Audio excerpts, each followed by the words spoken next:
What's up, everybody? Today we have an exciting study of Zechariah chapter 14, in which we're going to cross reference what we read in Zechariah with other portions of the Bible. You could say swaths of scripture that were written hundreds of years apart from one another from a host of different authors. And it's a great testimony to the unity of the message of the Bible. And for us who are believers, it's no wonder, because the same Spirit of God has been working through the centuries, through this various cast of characters of writers of the Bible, in order to produce this unified message. So let's begin Zechariah chapter 14. I doubt I'll be able to finish the whole study today, and you'll see why. We have a lot of material to cover. So let's begin, starting with verse 1. Behold, a day is coming for the Lord when the spoil taken from you will be divided in your midst. For I will gather all the nations against Jerusalem to battle, and the city shall be taken, and the houses plundered, and the women, and I can't complete the sentence here other than say it's the R word that ends with a D, because for some reason social media and perhaps even YouTube have made this a no-go-to word. Okay, if you say this word, it makes the video have all sorts of warnings on it, and it limits its viewership. So I won't say the R word, but just know it's there, and you'll see it if you're following me in the scripture. So again, the city shall be taken, and the houses plundered, and the women are ending with D. Now, man, this is reminiscent of what just happened on October 7, 2023, when Hamas invaded Israel from the Gaza Strip and did the R thing to many of the women before killing them. Now, of course, this is something that happens in all wars, but for somebody like myself who follows the Middle East closely, I can tell you that R-ing the women in war seems to be a penchant of the Middle East and Islamic worlds, okay? In next door Syria, there's been many incidences of infidel women such as Yazidis being taken captive and R-ed and sold into slavery, with those being deemed too old and not attractive enough for that. Some of them being buried alive and others being burned alive. And here we see that something like that is going to happen in this battle. So the battle that we've been covering over the last several episodes of Joel, Zechariah, and elsewhere, okay, this global invasion of the nations against Jerusalem does not happen without incident. In other words, there are Jews, Israelis, Judeans, okay, who are killed, who are taken plundered from, and who are R-ed by the enemy before God enters into the fray ultimately on their behalf. Half of the city shall go out into exile, but the rest of the people shall not be cut off from the city. Then the Lord will go out and fight against those nations as when he fights on a day of battle. On that day his feet shall stand on the Mount of Olives that lies before Jerusalem on the east, and the Mount of Olives shall be split in two from east to west by a very wide valley, so that one half of the mount shall move northward, and the other half southward. And you shall flee to the valley of my mountains, for the valley of the mountains shall reach to Azal, and you shall flee as you fled from the earthquake in the days of Uzziah, king of Judah. Then the Lord my God will come, and all the holy ones with him. Wow.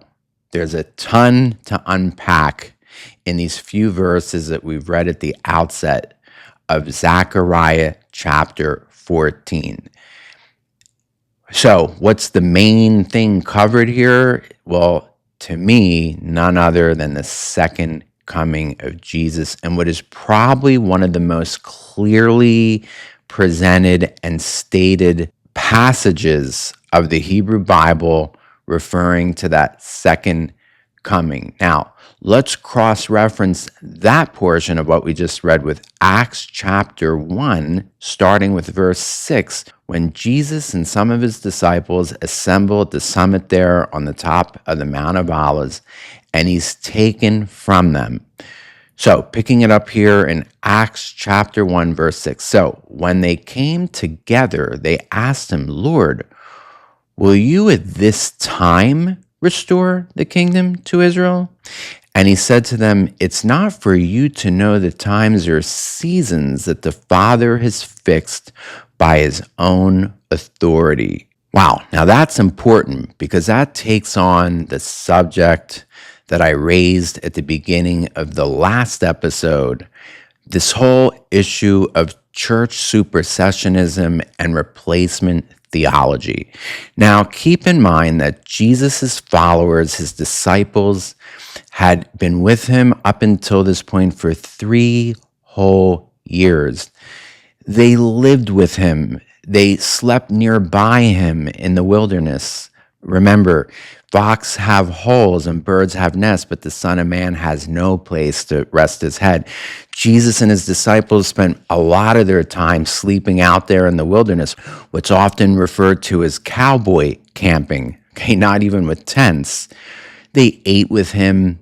They spent all their time with him. And notice, after 3 years of the most intimate, close association with him, none of his 12 followers, known as the disciples and later as the apostles, came to believe in replacement theology. For at the summit of the Mount of Olives, they asked Jesus, Jesus, is now the time you're going to restore the kingdom of Israel?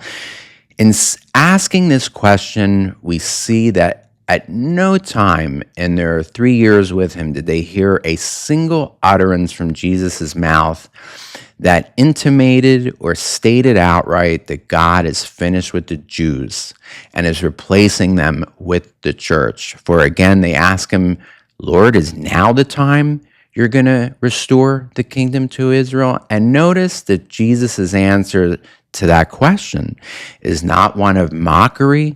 He doesn't say to them, come on, you idiots. I've been with you for 3 years and you still believe in this Israel stuff, this Zionism, because that's really what it is, even if that word is not referred to. Okay, Zionism is a modern day moniker or word for an ancient concept. I would argue that Yahweh, the God of the Bible, is the founder of Zionism. And Zionism, which is simply the belief in the national destiny of the Jewish people connecting with the land of Israel as part of this eternal covenant between Yahweh and his people. That's what Zionism is. And here, his disciples, after 3 years, have remained Zionist. Okay, they're not the least bit church supersessionists here. And Jesus does not mock the question. Instead, he basically affirms their Zionism. He just says it's just not for you to know the times or seasons that the Father has fixed by his own authority, but those seasons will happen. And when he had said these things, as they were looking up, he was lifted up, and a cloud took him out of their sight. And when they were gazing into heaven, as he went, behold, 2 men stood by them in white robes and said, Men of Galilee, why do you stand looking into heaven? This Jesus, who was taken up from you into heaven, will come in the same way as you saw him go into heaven. Now, besides that promise in Acts chapter 1 and the inference to it in Zechariah chapter 14, is there anywhere else in the Bible that refers to this second coming of Jesus? The answer clearly is yes. In Daniel chapter 7. Now, in Daniel chapter 7, Daniel's concerned with the dream or vision of the four beasts, very reminiscent of similar visions in the book of Revelation. For in some ways, the book of Daniel is the book of Revelation of the Hebrew Bible or Old Testament. And in the midst of this chapter of Daniel that deals with the four beasts, he has the following vision, and I'm picking it up from verse 13. I saw in the night visions, and behold, with the clouds of heaven there came one like a son of man, and he came to the Ancient of Days and was presented before him, and to him was given dominion and glory and a kingdom that all peoples, nations, and languages should serve him. His dominion is an everlasting dominion which shall not pass away, and his kingdom one that shall not be destroyed. Okay, there we go. Another very strong inference to the point where we could call it a reference to Jesus's second coming. Now, very interesting here is that Daniel refers to this person as one like a son of man. This is really important because you'll often hear people say that Jesus never claimed to be the Messiah. Now, that's just totally wrong, outright wrong, because he tells the Samaritan woman at Jacob's well that he is the Messiah. Okay, so at least on that one occasion, he comes right out and says he is the Messiah. And elsewhere, he strongly insinuates it when he stands before Caiaphas. If you remember, when he's brought before the Sanhedrin and he's asked outright by Caiaphas, are you the Messiah, the Son of the living God? And he says basically, yes. And you will see the Son of Man standing next to the glory of God. Something to that effect. Okay, I'm speaking off the cuff here. So even there, he basically comes out and says, yes, I am the Messiah. But besides those two examples of his outright saying it, Jesus said many times that he is the Messiah. When did he say it? Every single time he refers to himself in the Gospels as the Son of Man. And he does that over and over and over again.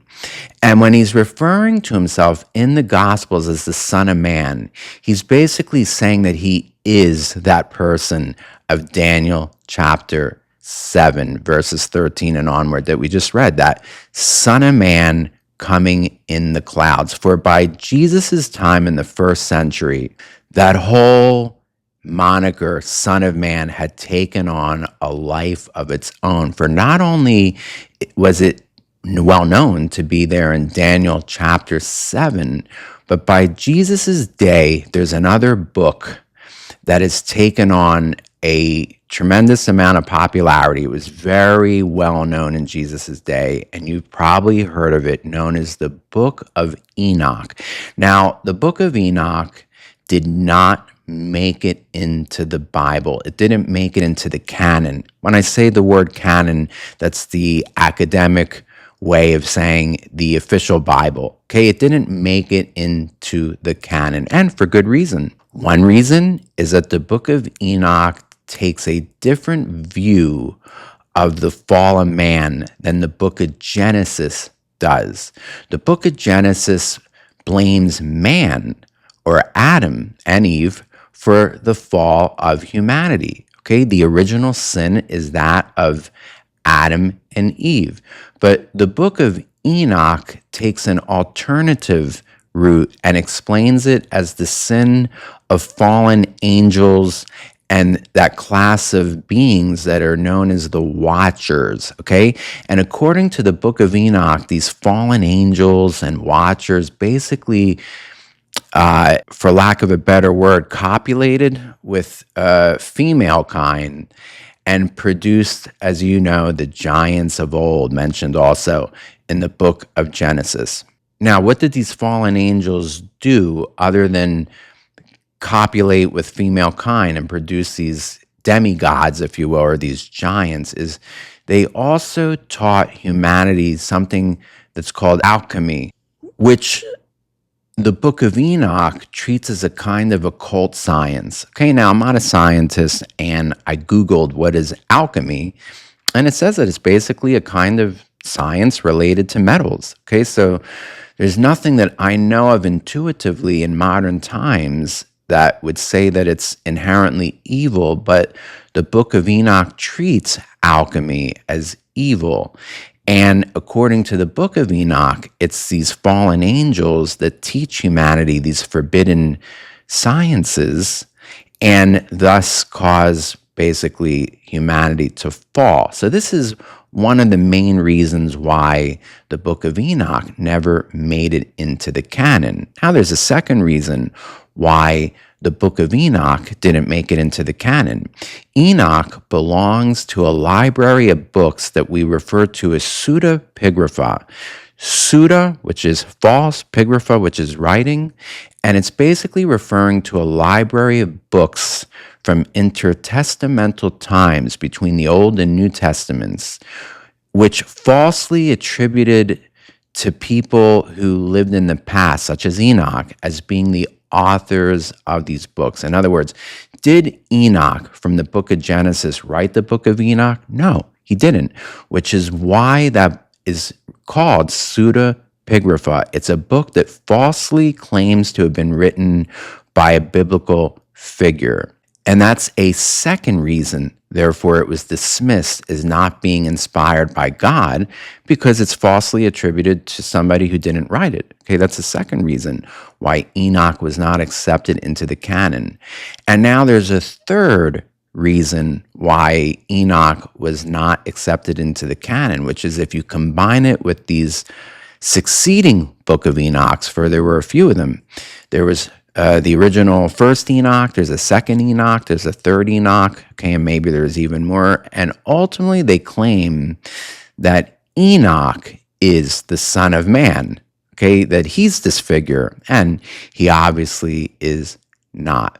But what's relevant about all this to our study is that by Jesus's day, the Book of Enoch was very widespread, and something like a dozen or so, maybe even 24 chapters within the Book of Enoch deal with the figure of the Son of Man. Now, I'm not sure that it's proclaimed to be Enoch until these successor books of Enoch. So by Jesus's day, it was still regarded by some as an open question as to who the Son of Man is, but that Son of Man is popularized by not just the book of Daniel by Jesus' day, but by the original first volume of Enoch, known as First Enoch, which spends many chapters on this figure called the Son of Man, who was widely believed to be a messianic figure. So every time Jesus refers to himself as the Son of Man, his listeners are connecting the dots and saying, okay, this guy is claiming to be this messianic figure that looms large in Enoch, at least the first volume of Enoch, before it's revealed to be Enoch as the Son of Man, and Daniel chapter 7. So over and over and over again, Jesus does refer to himself as a Messiah. Sometimes he does it outright, like he did with the Samaritan woman, and before Caiaphas and the trial of the Sanhedrin, okay, when he's called to make a defense of himself before the Sanhedrin, before being sent to Pontius Pilate. And other times, and many times, he infers it by referring to himself as this figure, the Son of Man. And just like the angels tell Jesus' disciples in the summit of the Mount of Olives, Daniel's Son of Man comes to the earth being born by the clouds. Okay, a really incredible cross-reference happening here. Okay, let's continue in Zechariah 14, picking it up from verse 6. On that day there shall be no light, cold, or frost, and there shall be a unique day which is known to the Lord, neither day nor night, but at evening time there shall be light. Now, these two verses, Zechariah chapter 14, verses 6 to 7, immediately bring to my mind part of the Olivet Discourse in Matthew chapter 24. Now, all of you who have been with me to Israel have been with me to the summit of the Mount of Olives. And whenever I have time, I read the entirety of Matthew chapter 24. And I will probably have to devote an entire episode to Matthew 24 in this series, Making Sense of the End Times. But for now, we're just going to deal with a few verses of it because they really sync nicely with what we just read in Zechariah. So Jesus says here from verse 29 of Matthew 24, immediately after the tribulation of those days, the sun will be darkened and the moon will not give its light, and the stars will fall from heaven, and the powers of the heavens will be shaken.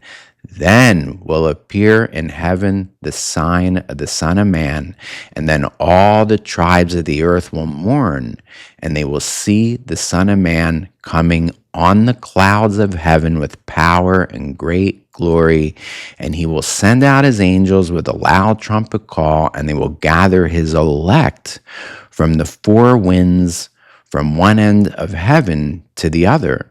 Now, why did these verses from the Olivet Discourse of Matthew 24 immediately come to my mind when we read Zechariah chapter 14, verses 6 through 7? Because just like they refer to the moon and the sun no longer giving their light, there not being any more cold, any more heat, so does this portion that I just read in Matthew chapter 24, where Jesus is speaking of that final act of the age, his second coming. And here too, Jesus not only refers to himself as that Son of Man, okay, we just saw that expression mentioned here, but he also refers to his return being borne by the clouds. Okay, so we have the testimony from Daniel. We have this testimony from Jesus himself in Matthew 24. We have this strongly inferred in Zechariah chapter 14. And again, we have the angels referring directly to that day of Jesus' return being borne by the clouds in Acts chapter 1. We have here at least 4 testimonies in the Bible referring to this day. Now, interestingly, Jesus also makes reference to this trumpet call, after which or because of which they will gather his elect from the 4 winds, from one end of heaven to the other. Now, who is that referring to? Well, it can either be referring to the Jews, okay, to the Jewish people who have yet to be gathered finally to Israel. Okay, we're seeing a gathering of the Jewish people from the 4 winds of the earth to Israel in our very day. This is a regathering that's been going on since, believe it or not, the late 1800s. Okay, it started basically in the 1880s and has continued to our own day. But at present, half the world's Jews do not live in Israel. Most of those live here in the United States, and there's a smattering of others who live in Canada or in England, but roughly half of the Jews of the world live in Israel. The other half live abroad. Now, it could be referring to them, okay, to those that survive the Great Tribulation, who remain and are part of that 1/3 that we spoke about in the last episode, okay, that 1/3 that makes it through all the purging of the Jewish people that's been happening to us since our inception 4,000 years ago, who come through that process and are refined by God and refined almost like pure gold. And these are the ones being called back to Israel in that final trumpet blast at the end of the age, just on the precipice or border between Armageddon and the millennium, okay? As one age ends dramatically and the new one's about to begin, a trumpet blast for those Jews. But it could also be referring to the Christians, those people who come to faith during that 7-year period of tribulation and are not martyred for the faith, but they too survive to the very end, maybe it's referring to them. Or maybe, as I said in the last episode, being that scripture is often multi-layered, it may be referring to the gathering of both. A lot of this, of course, is just conjecture, but those are the two scenarios that I see. I favor actually the former of these two scenarios, that it's really referring to the elective, the Jews, to gather them to Israel. Those Jews that have survived the events of the tribulation, coming through it as burnished and purified gold, okay, who have been sprinkled clean by the Holy Spirit, as we've read in Ezekiel, and as we've read in Joel, and as we've read in Zechariah. All three refer to this cleansing of the surviving remnant of Israel at the very end. Okay, now returning, you see the zigzags here? Returning to Zechariah chapter 14, verse 8. On that day, living waters shall flow out from Jerusalem, half of them to the eastern sea, and half of them to the western sea. It shall continue in summer as in winter. Now, what Zechariah refers to very briefly in just a couple verses is dealt extendedly by Ezekiel. Okay, Ezekiel chapter 47 devotes almost the entirety of that chapter to this river. And I want to conclude this study by reading through most of Ezekiel 47 as it relates to that river. This is exciting stuff, and this is looking into the millennium now, that period that follows Armageddon. Okay, so here we go. Ezekiel chapter 47, verse 1. Then he brought me back to the door of the temple, and behold, water was issuing from below the threshold of the temple toward the east, for the temple faced east. The water was flowing down from below the south end of the threshold of the temple, south of the altar. Then he brought me out by way of the north gate and led me around on the outside to the outer gate that faces toward the east. And behold, the water was trickling out on the south side. Going on eastward with a measuring line in his hand, the man measured. This is an angel, by the way, an angel who appears to Ezekiel. He's referring to him as a man, okay, but he is this giant angel here. The man measured 1,000 cubits and then led me through the water, and it was ankle deep. Again, he measured 1,000 and led me through the water, and it was knee deep.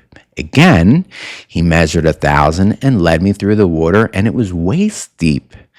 Again, he measured 1,000, and it was a river that I could not pass through, for the water had risen. It was deep enough to swim in, a river that could not be passed through. And he said to me, Son of man, and by the way, when Ezekiel is being referred to here as a son of man, don't be confused with the whole son of man thing that we covered earlier in this lesson. For some reason, Ezekiel is referred to throughout the book of Ezekiel by angelic beings as son of man, which is obviously referring to his own humanity and nothing more than that. Okay, so let's not confuse or conflate that with what we've spoken heretofore about that son of man in the book of Daniel and elsewhere. Again, and he said to me, Son of man, have you seen this? Then he led me back to the bank of the river. As I went back, I saw on the bank of the river very many trees on the one side and on the other. And he said to me, This water flows toward the eastern region and goes down to the Arabah and enters the Dead Sea. It just says sea here, but that's what it's referring to, the Dead Sea.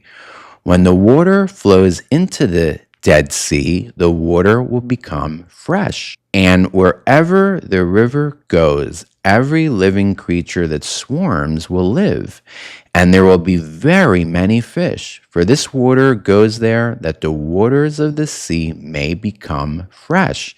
So everything will live where the river goes. Fishermen will stand beside the sea. And now this is going to be fun for those of you that have been to En Gedi with me.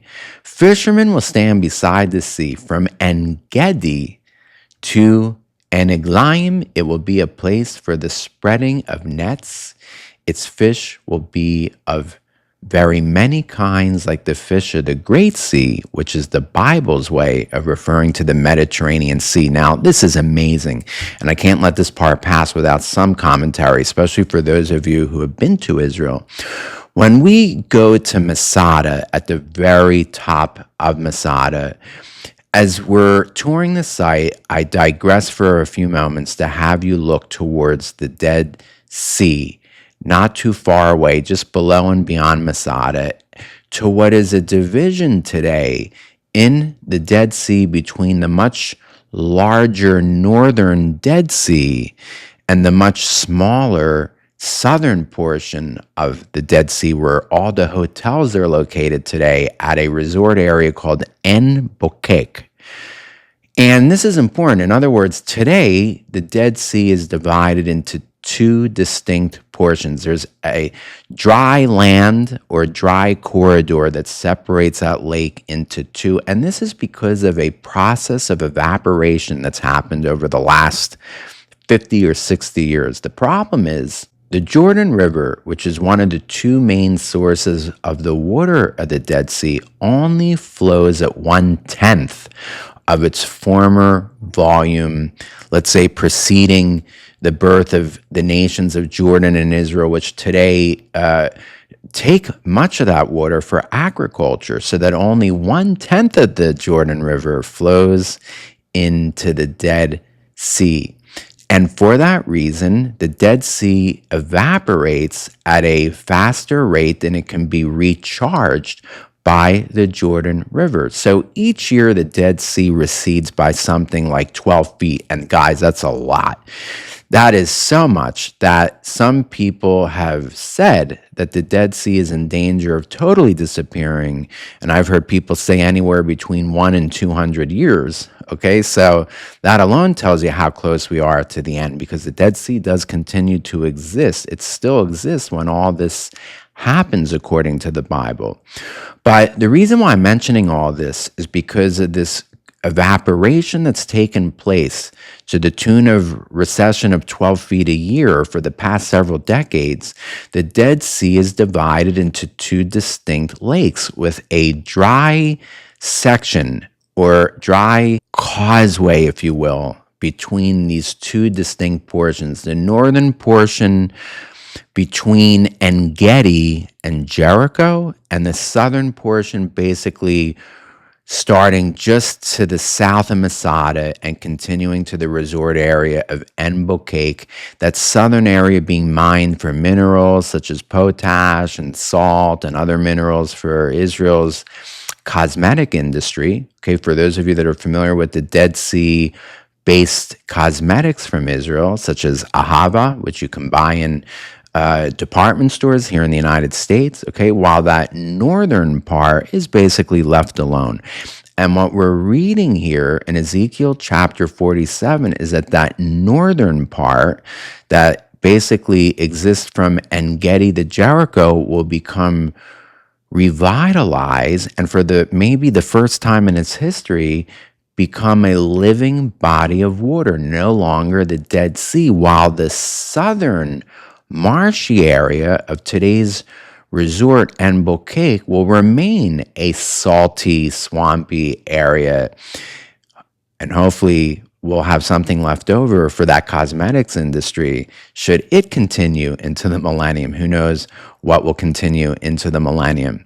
But this is interesting, because only at this time in history, where that sea has been divided into two distinct bodies of water, could any of this happen that Ezekiel is referring to. Because if there was only one Dead Sea without any sort of division between a northern section and a southern section, well, this would be impossible. Just like you can't turn one part of your swimming pool into salt water and leave the other part as fresh water without some sort of wall or division dividing your swimming pool into two sections. So you couldn't divide the Dead Sea into a salty section versus a freshwater section if there wasn't a division between the two parts of the lake, as there is today and as there only is today in the history of that lake's existence. Okay, so I just wanted to mention that because I always exploit Masada to show people how this prophecy is already beginning to be fulfilled. The Dead Sea today is already divided into two distinct lakes, and according to what we just read here in Ezekiel, that northern section from En-Gedi to Jericho will become a thriving, living body of water teeming with fish. Okay, returning to the text here, its fish will be of very many kinds, like the fish of the Great Sea. And again, that expression, Great Sea, is the Bible's way of referring to the Mediterranean Sea. But its swamps and marshes, okay, that part that today is the southern Dead Sea by the resorts, will not become fresh. They will be left for salt. And on the banks of this river, on both sides, there will grow all kinds of trees for food. Their leaves will not wither, nor their fruit fail, but they will bear fresh fruit every month, because the water for them flows from the sanctuary. Okay, so here it's referring to a temple that will exist during the millennium. So there are two more temples to come. There's the temple that will be built during the tribulation period, in which, according to Daniel, basically the Antichrist will reveal himself, demanding to be worshipped as God. And of course, the Jewish people, or a large section of our Jewish people, will not recognize him as such, and thus could begin that great persecution of the tribulation against the Jewish people. Again, a reference to last week's teaching on the two-thirds that perish versus the one-third that remains to the very end. Possibly a reference to that in Zechariah chapter 13 going on here. And a second temple remains in the future, and it's this temple being referred to in the book of Ezekiel, and that's a temple that evidently exists throughout the millennium itself. Okay, so two more temples, a temple of the Antichrist followed by a temple of the Christ or Messiah during millennium. And because that river flows from underneath that temple, the temple of the Messiah, the fruit of these trees growing on both banks of the river will be for food, and their leaves for healing. Well, guys, I'm going to leave it at that for this week's study. Now, in case this seemed convoluted because I jumped all over the scripture and even beyond the scripture into the book of Enoch, I'm going to try to make sense of what we just read. To begin, in Zechariah chapter 14, it returns to the theme of that global siege of Jerusalem that we saw in Zechariah chapter 12. But Zechariah 14 continues to color in the picture, and unfortunately it says that during that battle, something like half the city of Jerusalem will be taken captive, the women will be ravaged, and other ard will take place. At some point, the Lord himself, it says, enters into the fray and fights on the remnant of Israel's behalf. He lands with his feet on the Mount of Olives, which causes a great earthquake, causing one part of the Mount of Olives to move to the north, the other part of the Mount of Olives to move to the south, and through that valley that's created, the remnant or a remnant of Jews flees for their lives. This is something else that Jesus refers to, by the way, in Matthew 24. I didn't even touch upon that part of Matthew 24, where Jesus himself refers to that day when the Jewish people, or a remnant of the Jewish people, had to flee through this valley eastward, and he says, pray that that doesn't take place in the winter or on the Sabbath, and those who are on their rooftops of their homes when this happens shouldn't go down to get their cloak or clothes. But he's referring to an urgency here to get away from Jerusalem. And the book of Revelation, to a degree, even refers to this in Revelation chapter 12. If you remember, John has a vision of a woman who is holding her hands out, and in her hands are the 12 stars, the sun, and the moon. And that cross references with Joseph's dream in the book of Genesis. Joseph's dream identifies those 12 stars and the sun and moon as the 12 brothers, his 11 brothers and him, the 12 tribes of Israel, the woman who's obviously Israel. Okay, because of this cross-reference with Joseph's dream in Genesis, having to flee to the wilderness. Okay, so more cross-referencing here we're doing on the fly. Now, Zechariah does something unique here. It anthropomorphizes the deity of Yahweh. It was referring to Yahweh as basically a human being who comes down and lands on the Mount of Olives. And of course, as believers, we believe this to be none other than Yeshua or Jesus. Okay, that's the only way you could get away with anthropomorphizing the deity of Yahweh. So, Jesus, who's strongly inferred here, is the one who's touching down on the Mount of Olives per these verses, per Acts chapter 1, per Daniel chapter 7, per Matthew chapter 24. And we concluded this study by referring to almost the whole chapter of Ezekiel 47, which elaborates at length the verses in Zechariah 14 that we just read about, a river that bursts forth from the threshold of this millennial temple, part of that river flowing to the Dead Sea, part of that river flowing to the Mediterranean Sea. Along that portion that flows to the Dead Sea, trees of every kind that bear fruit of every kind that will be for the healing of the nations, but also turning that northern swath of the Dead Sea into a living body of water teeming with fish. I know this all sounds convoluted because of my jumping all over the place here, which means you may have to watch this video more than once. You may have to watch it twice, and you may even have to watch it a third time. I want to thank you for spending all that time with me in this episode, and I want to thank all of you who have treated me to my cups of coffee the past couple weeks. Should you want to join in the pile-in and treat Steve, the tour guide, to a cup of coffee this week, you can do so by visiting my Ko-fi link, which I add to the extended description of each video at the bottom of the video. If you haven't subscribed to the channel yet, please do. If you haven't hit that thumbs up, please do. It helps the video go through the YouTube algorithm. Okay, it helps get the video promoted to more and more people. And if you think that the material that I'm teaching you deserves to be heard by others, then please do those things, which is to subscribe to the channel and hit the like button. And you can even hit the notification bell to become aware of future episodes. Well, that's it for now, guys. This is Steve, the tour guide. And when we pick things up in the next episode, we'll continue with the second half of Zechariah chapter 14. Bye-bye.